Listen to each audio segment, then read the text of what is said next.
السلام علیکم. په بچپن کې به تاسو هم ډېرې لوبې کړي، مونږ به هم لوبې کولې. مونږ به چې کله کبډي کوله نو دوه کسان به په کبډي ورتلو. کله چې به هغه مخالف کمزوری و نو هغه به یو ډیمانډ وکړو چې یاره نه زه تا سره مقابله نه کومه. نو بیا به مونږ وی ځه راځه خیر دی، زه به یو لاس په دې بډه کې ورکم، په یو لاس به در سره مقابله وکړمه. نو کله به هغې ته تیار شو نو راوبه مو غورځو. بیا به بله پیروي چې نه اوس دواړه لاسه په بډه کې ورکه چې ستا دواړه لاسه بند دي، ته به مونږ سره مقابله کې. بیا به مو اکثر دواړه لاسه په بډه کې بند کړه او په دیکه به مو ورکړه، به مو راوغورځو. نو دغه مقابله به وه. دا کیسه مې په دې پورې وکړه چې د تحریک انصاف سره پرون چیف جسټس صاحب دا څه وکړه نو دی ورسره هغه وکړه. ټولې ادارې د عمران خان مخې ته کمزوري دي، عدلیه کمزورې ده، بیوروکراسي یریږي، سیاستدانان د پیپلز پارټي، مسلم لیگ نون او مولانا صاحب دي ټول د عمران خان نه یریږي. نو هغوی وایي چې نه عمران خان له اول جیل کې بند کې، بیا به مونږ الیکشن کوو.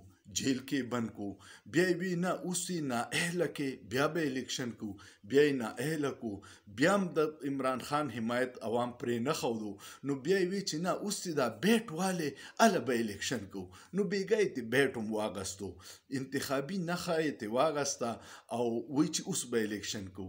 نو د دې مثال داسې دی لکه چې ته فوجي نه ټوپک والی ورته وایې ځه لاړ شه بارډر ته جنګ وکړه، یا د پایلټ نه جاز والی ورته وایې چې په دشمن حملې وکړه، یا د دې سپریم کورټ نه مخې ته چې کوم دا تله لګېدلې ده دا ترې راوالی لرې کېدې چې ستاسو به نور دا نښه نه.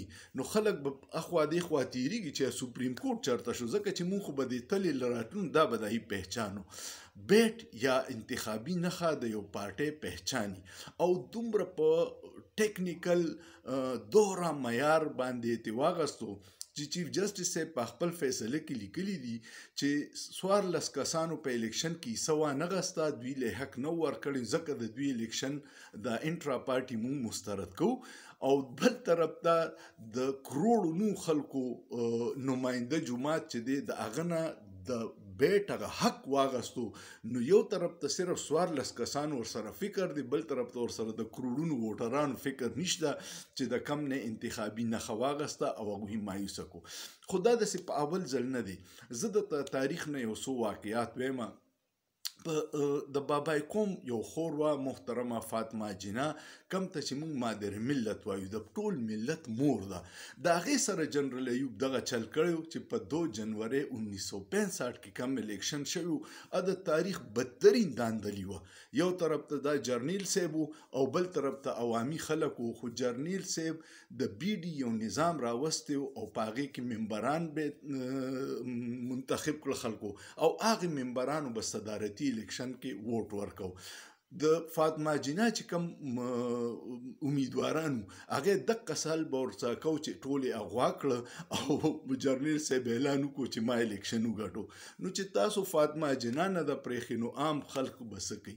بیا د ټول نه په تاریخ کې دویم راشه 15 کاله پس په 1970 کې الیکشن شو چې د پاکستان په تاریخ کې غیر جانبدار خلک وي چې ټول نه فری اینڈ فیر الیکشن شو. په هغې کې د بنګال نه د عوامي لیگ شیخ مجیب الرحمن 168 سیټونه واغسته او د پیپلز پارټۍ بوټو صاحب صرف 81 سیټونه واغسته. بیا مونږ د جنرال یحیی په سرپرستۍ کې هغوی دا فیصله ونه منله او بنګالیان غدار ډیکلیر کړه او هغوی خپله فیصله وکړه. بنګالیان هغه خلکو د کم کې چې په بنګال کې د مسلم لیگ بنیادي ښودی شوی او ایک فضل حق چا چې په 1940 کې قرارداد پاکستان پیش کړو اب بنګالیو مونږ ته غداران جوړ کړو، ملک 2 ټوټې شو، بدقسمتۍ نه. اوس بیا هغه دوراهه ده. یو عمران خان د یرې نه دوی ټول دومره یریږي ځکه چې عمران خان عوام ته د حقیقي ازادۍ وي. په 1947 کې ملک آزاد شوی خو عوام غلام پاتې شوی. هندوستان کې عوام هم آزاد شو او ملک هم آزاد شوی. نن هندوستان څه کوي؟ هندوستان سپومۍ ته وختو، مونږ له په ځمکه ناست یو. هندوستان اوس د دې سعودي عرب او دې ملکونو سره په سمندر کې د ټرین منصوبه جوړه کړې ده. زمونږ سره بنگلاديش زمونږ نه ډېر وروسته آزاد شوی دی ځکه چې مونږ غداران ډیکلیر کړیو نو هغوی چې دي 13 میاشت دومره په ترقۍ دي چې چاینا په ایکسپورټ کې د ټیکسټایل کې نمبر 1 په دنیا کې هغوی له شکست ورکو په یو میاشت کې ټول نه سیوا ټیکسټایل بنگلاديش وکړه دا په دې وجه باندې چې کله مونږ د پولیټیکل انجینیرینګ نه راوځو او حقیقي نمایندگان منتخب شي او هغوی حکومت جوړ کړي نو هغوی به د عوام د مفادو فیصلې کوي کو دغسې مونږ داسې پپټس کو یا ګوډاګي جوړ کړي او هغه ته وایي چې زه دا 2 ګوډاګیان به مقابله کوي هغې نه حقیقي نمایندگان نه راځي نه داسې حکومتونه ټوس او د عوام د مفاد فیصلې کولی شي دا ټولې خبرې کولو مقصد مې دا څو پورې چې مونږ عوامو ته دا اختیار نه دی ورکړی چې ته ښه په ازادۍ سره خپل حق رایې دهي استعمال کړي او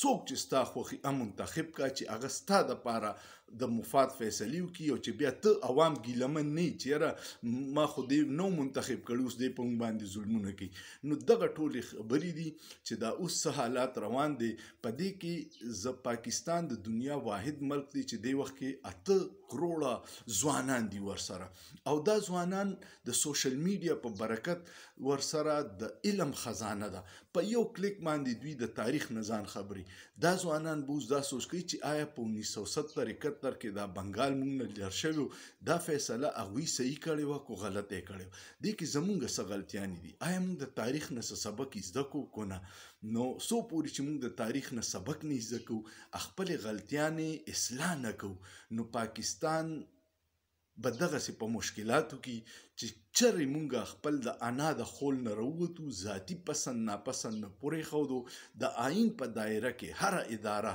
خپل کار وکړي نو هله به پاکستان ترقي کوي دا ګل ګلزار ملک دی دا د خزانو ډک ملک دی او بدقسمتۍ نه دا ده چې عوام ډېر خوار دی ځکه چې ظالم نااهله حکمران زمونږ باندې مسلط دي کم چې د 17 ارب ډالر سالانه سبسډیز او اشرافیه مراعات لري او عوامو ته هیڅ نه ملاویږي امید لرم تاسو به دا ویډیو خوښه شوي ویډیو مو خوښه شوه نو زما یوټیوب چینل انیس خان آفیشل سبسکرایب کې لایک کې کمنټ پیو کې او سوچ پیو کې په سوچ کې څه ګناه نشته